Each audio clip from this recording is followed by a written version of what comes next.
Badrul Bakhtia sentiasa saja menjadi sasaran, tetapi dia tetap bangun untuk mengambil sepakan, menggerakkan barisan hadapan Malaysia dari tengah dan juga dari tepi.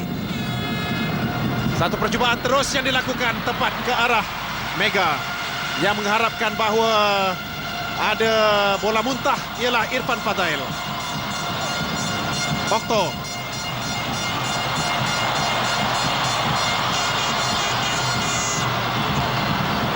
Guru Sami berjaya mendapatkan bola. Sedikit salah faham yang berlaku. Fakri pula offside.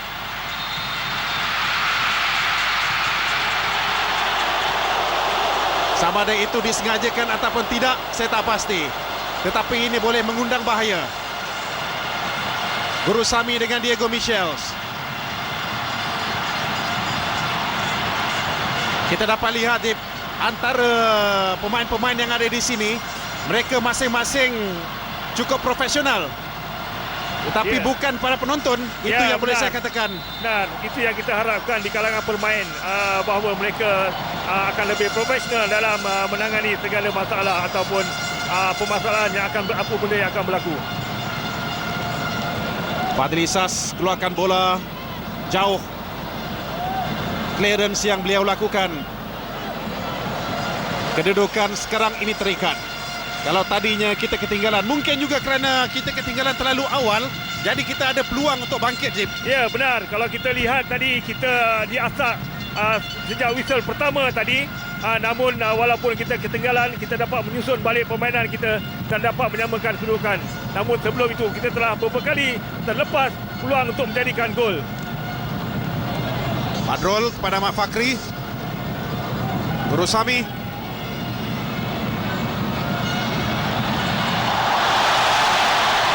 Pelanggaran berlaku dan permainan diteruskan oleh pengadil Bonai dan juga Muslim Ahmad di seberang sana. 150 lebih, dah dekat 160 pingat emas yang dimiliki Indonesia. Tapi ini adalah pingat emas yang mereka cari-cari. Ibu segala pingat akan dipertandingkan, akan direbut pada malam ini. Kemuncak pada sukan C ini. Sehingga pukul 8 suku 8 suku malam waktu di Indonesia ini, 165 emas yang sudah mereka perolehi. Malaysia ada 54 pingat emas yang kita kumpul sampai setakat ini. Yang ke-55 kita cari di sini.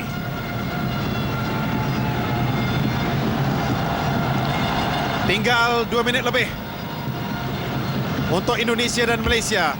Perhitungan kali yang kedua dalam tempoh seminggu.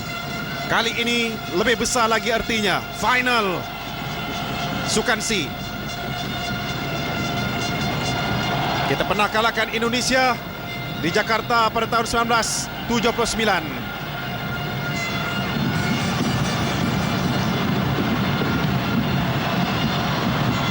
Titus Bonai mencari Okto, tepat ke arah Oktovianus Maniani.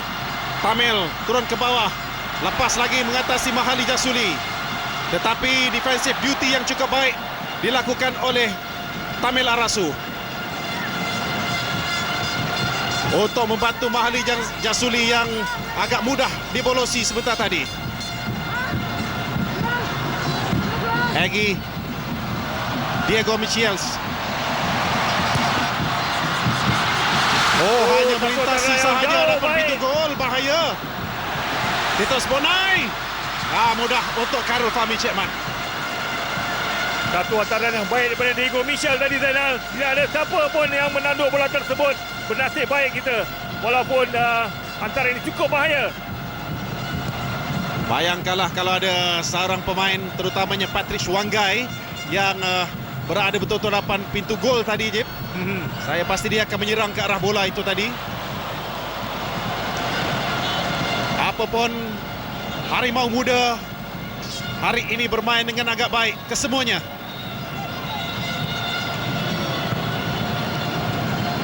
Mereka jelas sekali dapat meresapi keadaan dan juga suasana Gelora Bung Karno. ini adalah disebabkan dari pengalaman mereka sebelum ini yang banyak bermain dalam perlawanan-perlawanan besar. Mahali antaranya. Segala pendedahan dan pengalaman yang mereka terima, mereka gunakan sepenuhnya pada malam ini. Saya cuma memang mengharapkan sebelum perlawanan akhir ini berlangsung, Dip, adalah kita dapat menurunkan barisan terkuat kita. Tapi pada saya ini juga adalah barisan yang terkuat. 2 minit masa tambahan yang diberikan. Asarudin tak lepas untuk mengatasi Abdul Rahman sebentar tadi. Cubaan yang baik dari Asarudin. Titus Bonai berjaya dikeluarkan oleh Fadli Isas. Kita tahu betapa dia menghadapi kesukaran dalam perlawanan pertama Piala AFF. Dalam pada itu, Egy pula dipersalahkan lagi. Satu tackle Titus Bonai.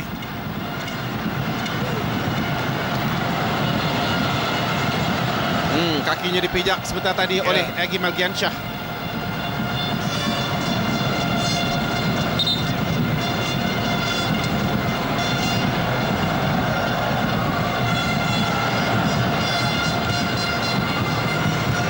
Lewat separuh masa kedua ini, kalau kita lihat walaupun sebelum kita dapat menjadikan gol penyamaan, perlawanan agak seimbang di mana kita dapat bermain dengan baik, menyusun serangan, menyusun permainan.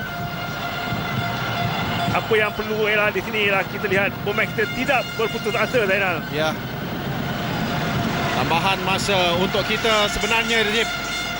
Maklumat yang terbaru kami sampaikan kepada anda, kita memburu emas yang ke-59 untuk kontingen negara. MSN hanya meletakkan satu sasaran yang cukup rendah berbanding dengan keupayaan sebenar para atlet. 60 kata OCM, kata menteri, mungkin boleh dapat lebih daripada itu. Namun kita harapkan di sini kita bermula dengan acara bola sepak untuk melepasi jangkauan yang terbaik. Asarudin terleka sedikit. Semua mata tertumpu kepada pengadil sekarang ini, sama ada dia akan menambahkan permainan ataupun tidak. Bijak Guru Sami membantu pertahanan tadi. Malam ini Guru Sami Wira di bahagian tengah bersama-sama dengan Badru Bakhtia untuk memastikan keseimbangan yang dapat kita tonjolkan mengatasi pasukan Indonesia. Jaringan awal yang dilakukan oleh Gunawan Dwi Cahyo tidak melenyapkan semangat pasukan negara yang dapat menyamakan kedudukan menerusi Asarudin Putra Umar. Kita tinggalkan Gelora Bung Karno dengan kedudukan sekarang ini Malaysia 1, Indonesia 1. Umar, estimasi jumlah jaringan Asarudin Putra Umar itu menjadikan keputusan Apa yang saya lihat di separuh masa pertama tadi, kita mampu bermain dengan baik. Setelah bermain dengan begitu lewat-lewat permainan, kita telah bermain dengan baik dan saya harap kita akan berterusan sebegini hingga memenangi peringkat emas pada malam ini. Saya bersetuju dengan pandangan anda mengatakan bahawa Malaysia pada hari ini banyak flare yang kita tunjukkan berbanding dengan pasukan lawan, Zip. Kerana kita jelas menggunakan setiap sudut dan juga setiap pemain yang berada di tepi, tengah dan juga depan padang ini untuk kita menghantar bola. Ya, benar. Apa yang kita lihat sebenarnya selepas kita ketinggalan satu, kita menyusun dan kita tidak gopoh dan menggunakan setiap ruang atau pemain, setiap sudut kita mengarahkan kita punya serangan atau permainan. Pastinya Ong Kim Si mahu melihat anak-anak buahnya yang diturunkan untuk separuh masa yang kedua ini tidak ada pertukaran, akan tetap tenang, akan tetap kompos dalam setiap pergerakan mereka bagi memastikan setiap serangan pasukan Indonesia ini dapat disekat. Satu gerakan yang agak berbahaya dilakukan oleh Titus Bonai, mengasak ke arah kawasan Zubir Azmi tadi, dibantu oleh Asarudin Putra Umar. Dan rata-rata pemain kita pada malam ini separuh masa pertama telah bermain dengan baik, membaiki kesilapan di awal permainan serta diasah hebat oleh pasukan lawan hingga menyamakan kedudukan. Andik tidak offside. Titus dikeluarkan oleh Muslim. Macam di separuh masa yang pertama juga, Indonesia yang mengasak pada awal permainan. Lihat, Titus Bonai dapat melepaskan diri. Tamil Arasu turun ke bawah untuk mengeluarkan bola dari kawasan bahaya sebelum dapat ditampan, dikawal oleh Octavianus. Sepakan percuma kepada Indonesia. Setelah kesalahan dilakukan oleh Tamil tadi terhadap Diego, kita harus berhati-hati di awal-awal separuh masa kedua ini.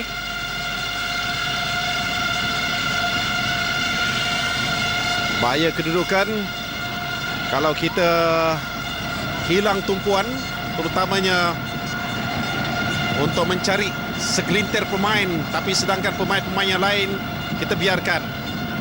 Seperti yang berlaku juga pada awal permainan. Muslim membantu bahagian bawah terus kepada Karul Fahmi Cekmat. Tenang penjaga gol muda kita ini yang rileks menanti bola betul-betul sampai di hadapannya untuk menangkap. Sedangkan kita lihat antara Wanggai dan juga Michels, kedua-duanya menyerbu ke arah bola. Karul Fahmi juga telah banyak menyelamatkan pintu gol kita di awal permainan tadi, dan begitu juga di keseluruhan pertandingan ini. Beliau telah bermain dengan baik, mengawal pintu gol beliau dengan baik.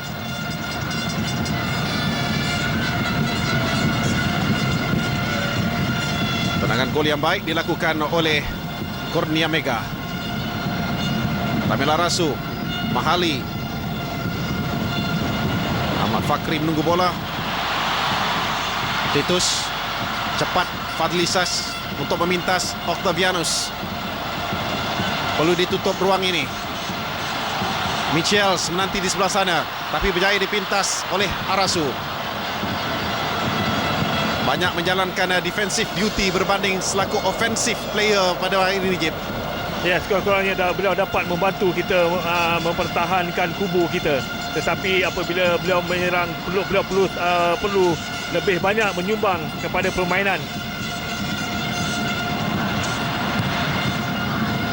Dalam karier Ong Kim Swee, dia tidak pernah memenangi pingat di Sukan C. Tapi selaku jurulatih muda kita ini cuba untuk mengikut jejak langkah pasukan tahun 2009. Fadli, clearance seperti itu yang bahaya sebenarnya. Ya, benar, agak terleka Fadli dan Muslim tadi. Sepatutnya Muslim dapat bola itu apabila Fadli dah tertewas. Mahali, Badrul berjaya mencuri, tapi untuk seketika berjaya dirampas mula lagi, tapi offside pula Ahmad Fakri. Betul di hadapan penjaga garisan Jepun di seberang sana. Cuma yang kita harapkan di sini, Fakri juga tidak leka. Peluang yang terbaik sebentar tadi kerana yang tinggal di belakang sorangan adalah Abdul Rahman. Tempo permainan kedua pasukan ketika ini diperlahankan. Zubair bijak, terus menyerang, terus mengasak. Kita lihat bagaimana pertahanan Indonesia sendiri pun dari Gunawan. Apa yang dapat dilakukan adalah clearance liar saja, Jim. Ya, benar. Kalau kita lihat mereka agak terleka Zainal apabila bertahan dan hanya membiarkan satu atau dua pemain saja pertahanan mereka berada di dalam kawasan. Lontaran ke dalam untuk Malaysia.